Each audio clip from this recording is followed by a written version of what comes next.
Hey, comic book fans! Welcome back to another episode of Comic Book Geezers. I am Wild Bill, your host, the Unknown Comic, and right over here, the guy who thought of the show. Pete Pardo here, everybody. How's it going? Welcome to another new acquisition episode. We like doing these, especially when we're buying new stuff. And in this instance, if you saw part one, Mr. Bill and Mr. Kirk both went to a Comic-Con last weekend without me because I had family stuff going on. It's the second time you missed out on that con. Yeah, I don't know what it is. Every time it's just like, Well, it's in New Jersey, and it has a lot of high-priced vendors, and then there are some good deals, so it's worth to go check out. I wound up buying 36 books. I think Kirk only bought like 6 or 7 books. He didn't buy a lot, and he bought a couple of independents, and he bought a Treasury edition. So I'm sure he'll be doing an episode someday with you on that. Right. There you go. So we did my, superhero stuff on the last episode. Now I'm going to do some horror. The new horror stuff. Horror. That's right. But anyway, I wound up picking up Marvel Team Up with Son of Satan and Human Torch. So I kind of threw this into the horror section to spare, because it's not really the superhero section. That's why I didn't put it in part one. But yeah, I needed this issue. So I think I just need maybe one more issue to complete the 30s in the Marvel Team Up run. So I was happy to get that. Ghost Rider number 9. I don't have a lot of the lower issue numbers. Of course, I don't have number 1. I think I have 2 through 4. I think you need 5 and 6. And you also need 8 and 9. So here's number 9. Do you think the colors look faded on that? A little bit. You're right? Yeah. So, but, I was able to haggle a little bit on this one. The guy wanted $15 for it, which I thought was a little high. Yeah, it's high. Those should be fairly affordable. This should be like $8, right? Yeah, 10 at the most. Yeah, 10 at the most. So I was glad I haggled on that. I bought 36 books, and when you do the math, everything averaged out to be just under $3.50 a piece. Got this from Zap, and this is Ghost issue number 21. So I have issue 19, so I picked up a couple in the mail order recently if you watched our Ghost episode. Mm-hmm. So I picked up issue 21. I had 26 and 29, I believe. So I also got issue 27. So I picked up 2 of these. So another title that I picked up, I have issue number 6 through like 19. Not a lot, maybe like 6 or 7 of them. But now I have an issue number 1 of Secrets of Haunted House. That's wild looking. Yeah, I like that cover. Haven't read it yet. Definitely, this is the kind of thing, obviously it was number 1. It was $3. So you don't usually see these horror books for $3. So I jumped on it. If you see them at all at that discount, right? Or even at stores. I got this from Zap, and the other 2 Ghost issues I got from Zap. So I was happy to score this, and I just love the cover, man. That's really cool, So, different vendor. I have my oldest issue of Weird Wonder Tales is issue number 4. I have, I think this book went at least 30, 31 issues. So, that's a wild cover. Yeah. That is a wild cover. So this was $5. So I got a little bit better price because I bought like $20 worth of books from this guy and haggled and got them for $15.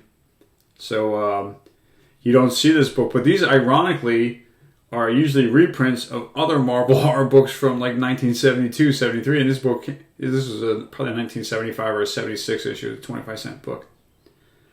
But some of these are reprints of other stories from the 50s, but I haven't read these ones yet.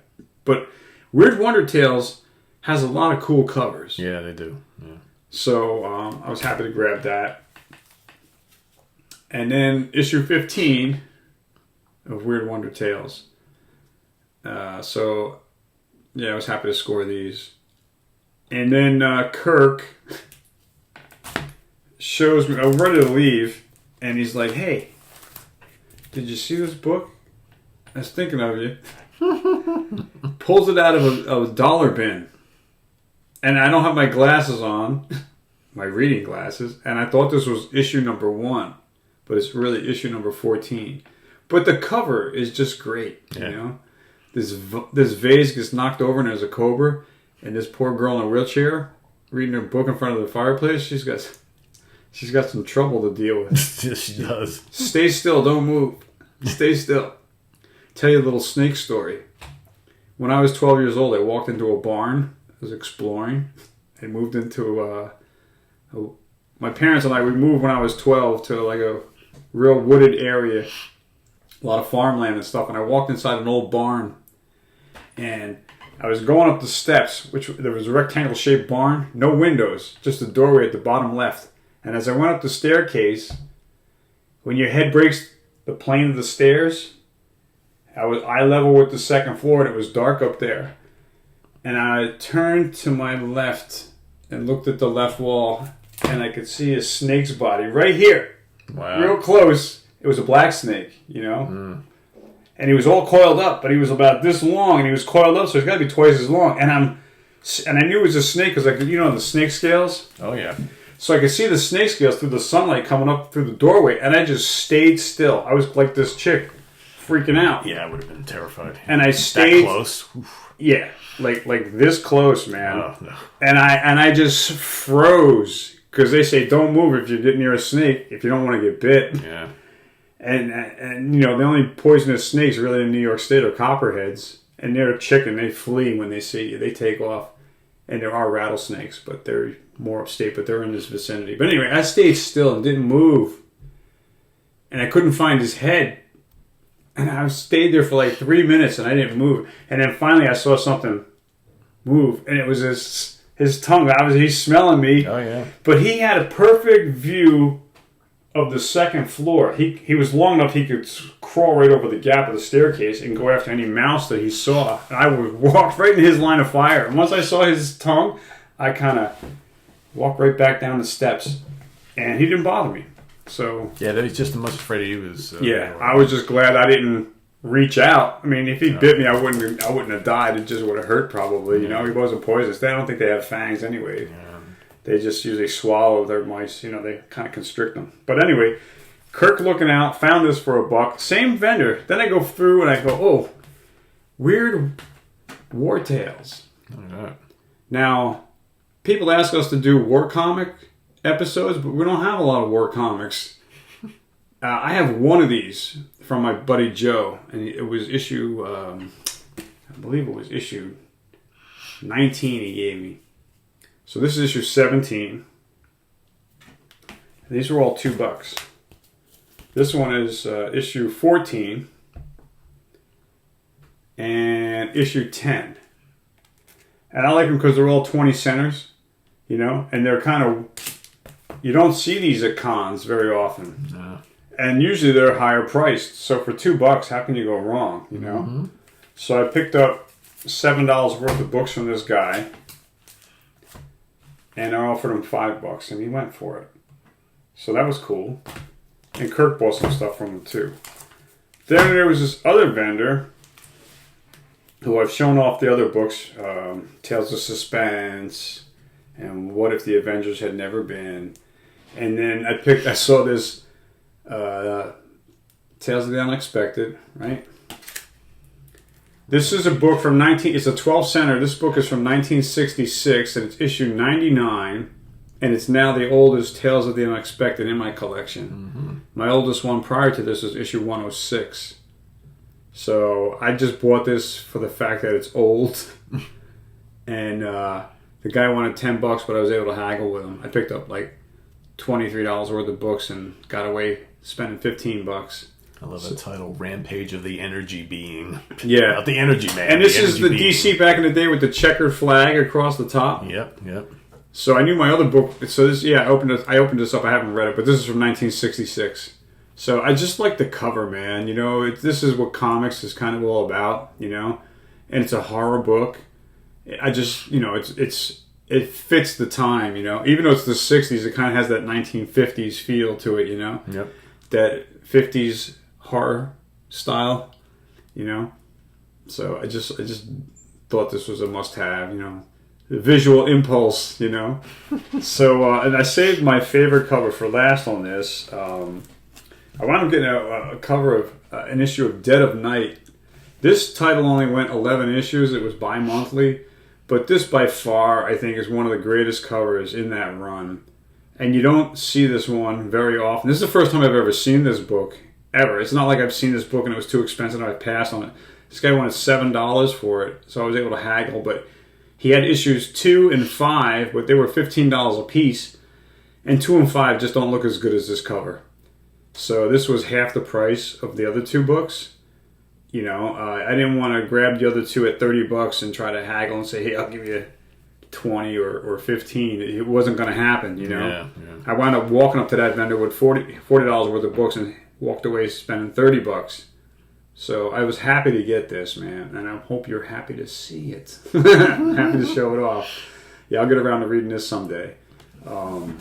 Definitely love this cover. Just anything with a Grim Reaper, you know. Oh yeah. Got a full, and he's hacking away at a bus. Usually, when you stand in front of a bus, the bus wins. You know. Notice how the bus says no passengers, right? Which means he's all on his own, the driver. Right? Yeah, you know. But yeah, definitely, and the full moon in the back kind of sets it off. I like the little icon right up in the corner. Yeah. Dead of Night, number 9. This is definitely a keeper. You know. This is what comics is all about when you're buying a book just for the cover, you know. And I just think it's classic, you know. This book is probably from 1975. Yeah, at least, yeah. Yeah, it's a 25 center.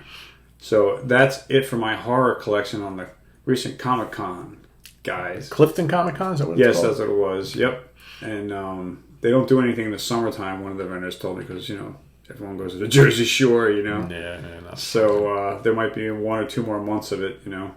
So you should go sometime. I definitely want to. You know, I'm due. It's kind of good that you didn't go there because you probably would have bought this from me or something. You know, you're my number 1 competition. Hate to tell you, but because Bill and I buy a lot of the same stuff, so it's like Kirk I don't have to worry about because Kirk's got all these weird things that the parts of his obscurities. Collection. Yeah, he's into all this different stuff. And I'm sure if you do an episode with Kirk on what he got, it's not going to be a long episode because he only bought like 6 or 7 things, and he got a Treasury, a DC Treasury edition, but he spent like $40, under $50. So I'll have to follow up with him because I mean, even though he only got 6 things, it'd probably be interesting to see what he got. A couple of independent things I never heard of, newer books for like 50 cents each. So wow, he scored. He definitely scored. So anyway, gang, please click the like button if you like this video, and share it with your friends to help spread the word. You know, word of mouth about Comic Book Geezers. We're in our 5th year. And thank you for your comments and your support. A lot of comments, yeah. A lot of comments coming on lately, which is good. Yeah. So we'll keep the comics coming. That's right. You know? That's right. So, you know, now I could probably do a mini war comic episode, but it would kind of be a rehash of the other ones I've already shown. I've got this kind of desire to go out and get some of those old Sergeant Fury and the Howling Commandos books. So I may pull the trigger on that. I saw a couple Sergeant Furies for like $3, but I passed on them. You know. Yeah, you know what it is. I have other things I'm more interested in, but I think it'd be cool to kind of read some of those old ones. So yeah, we'll see. Anyway, gang, never say never, right? That's right. Yeah. You know, because you never know what you're gonna find. Like, this is my first title of Secrets of Sinister House. I've never even heard of that series. And I don't know how long it ran, but you know that was probably it. No, but that's just issue 14. Okay, that was probably the last one, right? But it's funny because when Kirk pulled out of the box, I didn't put my glasses on, my reading glasses. I was like, "Oh, number 1 for $1." Yes. So when I got home, I was like, "Kirk, it's issue 14." He's like, "But still, they didn't make a buck." Yeah, and it's not a popular run, right. So it's a rare book. Yeah, you know. So I was happy to score that, you know. Yep. Anyway, gang, as always, thanks for being here. I'm Wild Bill saying thanks for being here, and we'll see you next time. That's right, I'm Pete. Take care, everybody. And remember, every Wednesday and Friday here on Comic Book Geezers. So we'll see you next time. Take care. Bye.